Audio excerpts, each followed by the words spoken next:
சிதம்பரம் போகாமல் இருப்பேனோ நான், ஜென்மத்தை வீணாக்கி தொலைப்பேனோ நான், சிதம்பரம் போகாமல் இருப்பேனோ. சிதம்பரம் போகாமல் இருப்பேனோன்னு இங்க லண்டனுக்கு வந்து கூட ரொம்ப ஆசையோட துள்ளி திரிந்த சிதம்பரத்தை இங்க கொண்டு வரணும் அப்படின்னு ஆசைப்பட்டு லண்டனில் சிதம்பரம் அப்படின்னா இதுக்கு டைட்டில் கொடுக்கணும்னு நினைக்கிறேன். இங்க நம்முடைய ஆத்ம நண்பர் நடராஜன்ஜி, பாப்புலர்லி நோன் அஸ் நட்டுஜி, அவர் வீட்டுக்கு வந்தபோது கூட இதெல்லாம் அவர் சொல்லலை. இங்க வந்து பார்த்தபோது சாக்ஷாத் சித்சதேசனி சிவகாம சுந்தரி பார்த்த உடனே மனசெல்லாம் வார்த்தையே இல்லை, என்ன சொல்றதுன்னு. எவ்வளவு அழகா தத்ரூபமா எப்படி இருக்குமோ அப்படியே இருக்கு பாருங்களேன். அதாவது 1 டன் பச்சை மாக்களை கொண்டு வந்து திருவண்ணாமலையில ஸ்தபதி கிட்ட கொடுத்து 2 வருஷம் அதை வடிச்சு அதை கொண்டு வந்து இங்க லண்டன்ல கொண்டு வந்து பூஜை பண்ணிட்டு இருக்கார்.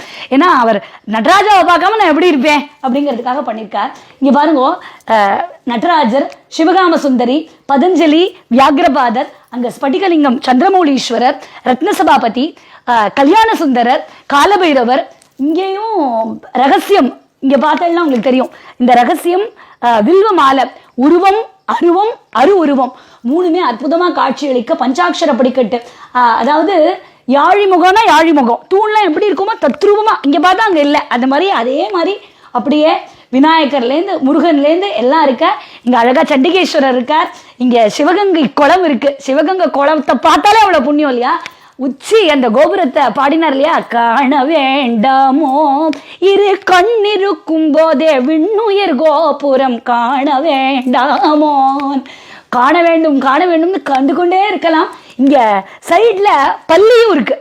நம்ம சிதம்பரத்துல எப்படி இருக்குமோ அதே மாதிரி எதுவுமே மாற்றம் இல்லை. அப்படியே குஞ்சித பாதம் தீட்சிதா கொடுத்தது, நடராஜருக்கு சாத்தின குஞ்சித பாதம் இந்த நடராஜாவும் சாத்தின்னு இருக்க. நடராஜாக்கு அழகான மணி, அந்த நாகத்தோட பூஜை.